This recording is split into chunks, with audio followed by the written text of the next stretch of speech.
Alors, nous avons notre professeur au téléphone, Ali Disboni, directeur du programme d'études militaires et stratégiques et également professeur des relations internationales d'études stratégiques au Collège militaire royal du Canada, spécialiste du Moyen-Orient. Bon après-midi, Monsieur Disboni. Bon après-midi à vous. Co- Merci pour l'invitation. Comment ça va, Monsieur Disboni? Ça va bien, merci. Oui. Alors, on regarde tout ça après l'attaque de l'Iran.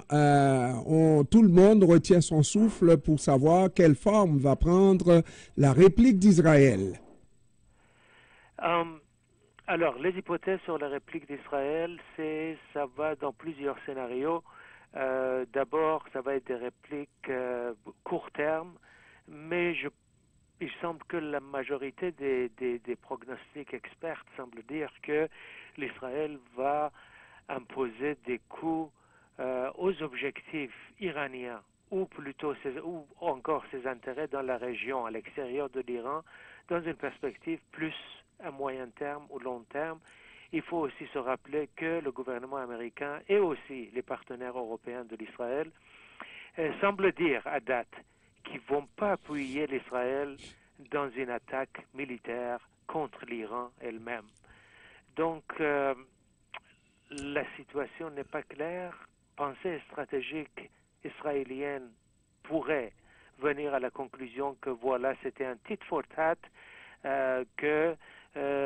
alors oui, la réponse iranienne à l'attaque israélienne à l'ambassade iranienne en Syrie, même si la réponse iranienne était un petit peu disproportionnée dans le sens du nombre de drones et des missiles, tout ça, mais de toute façon, on peut le comprendre dans une perspective de dissuasion des deux côtés. Mais Mais, il y a aussi l'idée que après une telle attaque, c'est que l'équation de dissuasion entre les deux pays change, c'est que si la guerre entre l'Iran et l'Israël était dans l'ombre et indirecte, maintenant ça devient direct et en plein jour.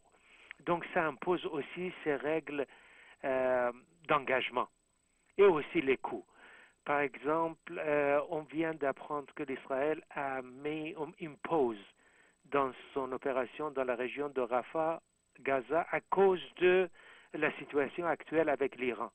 Donc l'Israël doit aussi de son côté penser à tout ça, qu'une attaque contre le territoire iranien pourrait déclencher des ripostes, de l'axe de résistance soi-disant dans la région, l'Irak, Syrie, Yémen, Hezbollah, tout ça, et aussi pourrait avoir de l'impact sur son opération en Gaza. mais professeur, moi, une chose qui m'intéresse dans ce que vous avez dit, oui, on a entendu Joe Biden dire qu'il n'est pas pour un embrasement de la région. Mais est-ce à dire s'il y a une véritable attaque en bonne et due forme? Parce que pour l'instant, ce n'est que le début d'un processus. On a vu l'Iran faire attention à ce qu'il a fait, même si il y a eu plusieurs drones, etc. Mais ça n'a pas fait de dégâts. Mais si jamais l'Iran devrait engager une véritable guerre avec Israël, est-ce que ça voudrait dire que les États-Unis ne donneraient pas des armes à Israël comme il le fait, même s'il est pour un cessez-le-feu dans la guerre entre Israël et le Hamas? Vous avez raison, une attaque militaire israélienne contre les territoires iraniens pourrait, tôt ou tard, euh, entraîner ou traîner les États-Unis dans cette opération. Vous l'avez raison. Comme on l'a vu après le 7 octobre, que les Américains auraient dû intervenir pour toutes sortes de raisons et stratégiques sécuritaires pour appuyer l'Israël et leurs partenaires dans la région. La question est plutôt, est-ce que l'Israël est prête d'entamer une attaque stratégique contre le territoire iranien? On ne parle pas d'une attaque ici, par là, comme on l'a vu dans le passé. Des assassinats, des opérations de sabotage, des bombardements des objectifs iraniens dans la région. Non, on parle plutôt vraiment d'une attaque, comme vous venez de dire, de grande envergure contre le territoire iranien. Je ne pense pas que l'Israël est prête pour une telle opération pour le moment, pour toutes sortes de raisons. dont j'ai mentionné certaines, c'est que ça va être une attaque que l'Israël n'est pas prête pour l'instant. C'est une attaque, on le dit depuis longtemps, que l'Israël aurait besoin du feu vert américain, pas seulement le soutien militaire, mais aussi la participation américaine dans l'opération. Et je ne vois pas ça venir bientôt, parce qu'à date, l'Iran s'est comporté de façon, disons que plus ou moins, comment on peut dire, calculé, peut-être plus ou moins langage militaire un peu mesuré ou encore prévisible, avec communication stratégique avec les Américains ou leurs partenaires, avec des préavis et tout ça. Même l'attaque iranienne contre les bases américaines en Irak n'a pas engendré une riposte américaine contre le territoire iranien. Donc je pense que si l'Israël, disons à court terme, s'engage dans une opération contre l'Iran, ça va ressembler à quelque chose qu'on a vu dans le passé. Mais pour aller dans le sens de votre question, Ouais. une opération directe contre le territoire iranien pour venir à bout de la capacité militaire iranienne, ça veut dire que infliger un coût exorbitant sur la capacité militaire, industrielle, commerciale iranienne, c'est une attaque. Je pense que l'Israël n'est pas encore prête de le faire toute seule. Alors, comment expliquer l'attaque du consulat iranien à l'étranger par Israël? Parce que Israël, au moment où on se parle, ne s'est pas défendu en disant que c'est pas nous, là. Donc, c'est sûr que c'est Israël qui l'a fait, sachant très bien qu'il allait y avoir une riposte de la part de l'Iran. Et ça, malgré que les États-Unis, soutien indéfectible d'Israël, ont mis en garde Benjamin Netanyahou. Est-ce que Benjamin Netanyahou n'a pas calculé son coût? Alors, le calcul des coûts, disons que des considérations du cabinet de Premier ministre Netanyahou, ça peut être des avantages domestiques, internes, l'opinion publique israélienne, fluctuation du support national pour son gouvernement. Ça peut être un effet dissuasif, mais franchement, dans le passé, ça n'a pas marché. Donc, on ne pense pas que ça a marché cette fois-ci non plus. La destruction du consulat n'a pas vraiment fait ralentir la détermination de l'Iran de continuer ce qu'il faisait dans le passé, et que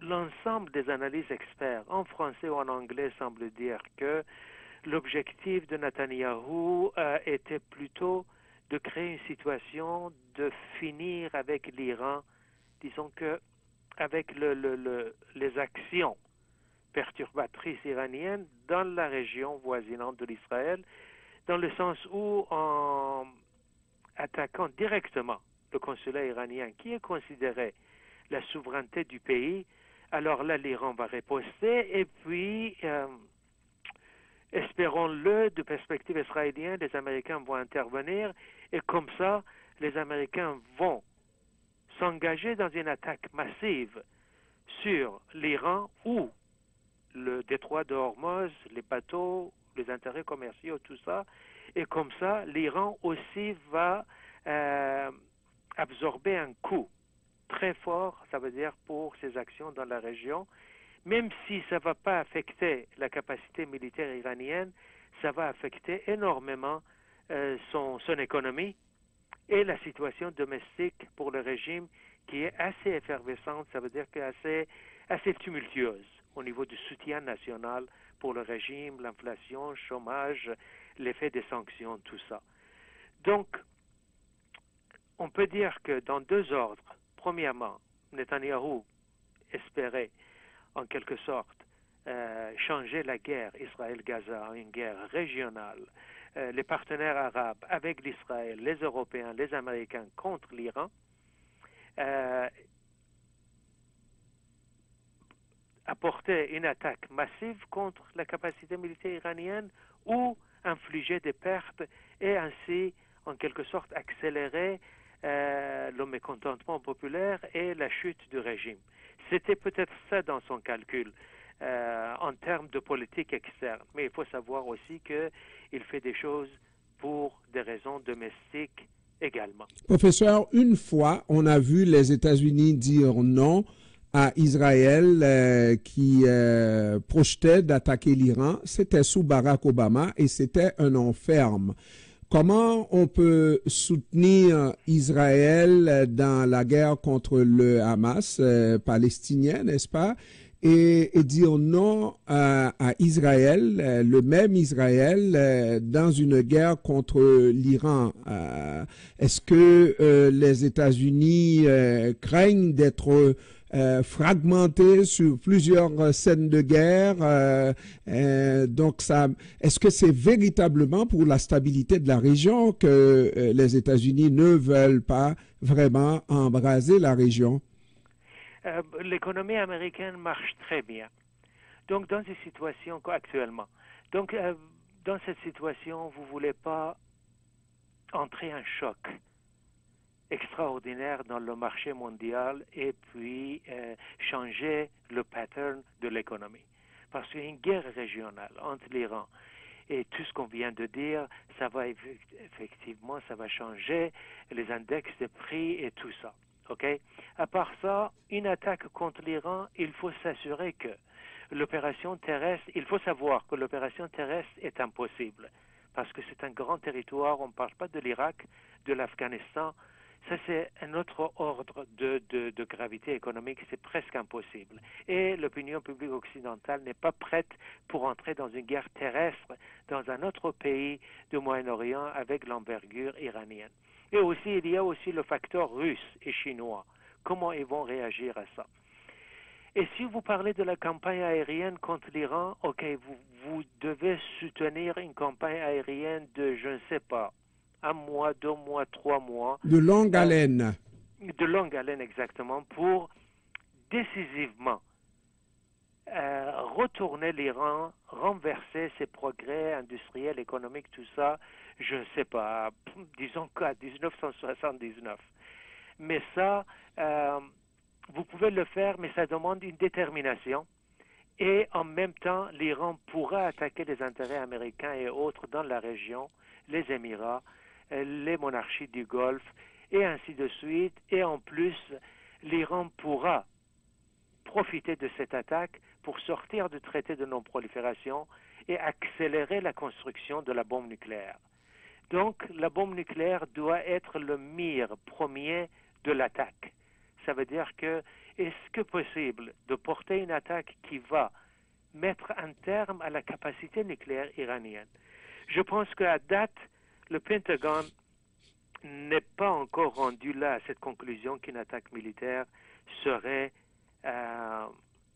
possible pour faire pour atteindre cet objectif, d'autant plus que les Iraniens ont quand même construit des bases de prolifération souterraines, semble vraisemblablement très difficiles d'accès pour la capacité militaire américaine.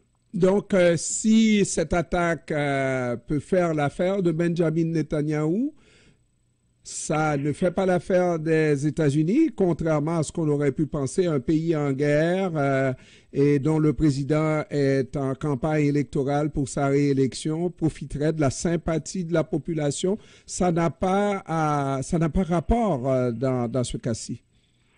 Exactement, parce que l'Israël n'a jamais vécu une guerre d'aussi longtemps dans le passé. Les guerres passées pour l'Israël étaient de quelques jours à quelques semaines, des fois avec des acteurs non étatiques et tout.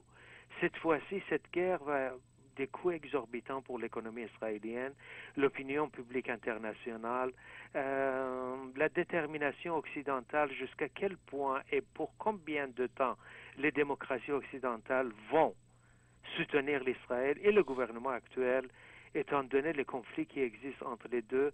Et puis maintenant, l'Israël doit faire une guerre, si on s'en va dans l'équation, nouvelle équation, de guerre directe entre l'Iran et l'Israël. Là, l'Israël va, va s'élargir, comment on peut dire, en fait, faire la guerre sur plusieurs fronts. L'axe de résistance, ça veut dire que les milices dans la région, Gaza et l'Iran. c'est une guerre qui va être très difficile. Et puis le dernier, hier, ça va montrer que l'Israël toute seule, à date, n'était pas capable de dissuader les missiles et les drones iraniens toute seule. Donc c'était l'appui des quelques partenaires alliés européens et américains était nécessaire pour dissuader, disons, selon les chiffres officiels, 89% de l'attaque iranienne. Donc l'Israël n'est pas lent encore en termes d'une capacité pour un territoire aussi petit que l'Israël pour avoir 100% de dissuasion aérienne pour détourner toute missile et drone iranien. Il ne faut pas oublier non plus que, par exemple, Hezbollah, semble-t-il, possède 200 000 missiles et drones et possibilités d'attaque aérienne et d'une distance assez courte. Et ça va saturer beaucoup le Iron Dome et d'autres niveaux de sécurité aérienne israélienne. Je pense que la réponse à votre question, l'Israël est dans une situation très difficile actuellement pour s'engager dans une guerre de grande envergure contre le territoire iranien. Mais elle aura toujours la possibilité d'attaquer, de continuer comme dans le passé, avec l'aval américain. Avec l'aval, encore faut-il qu'il obtienne l'aval des Américains. Professeur Ali Disboni, directeur du programme d'études militaires et stratégiques, et également professeur des relations internationales d'études stratégiques au Collège militaire royal du Canada, spécialiste du Moyen-Orient. Bon après-midi et merci, professeur, d'avoir pris du temps de nous parler. Ça fait plaisir. Merci. Au revoir. Bye bye.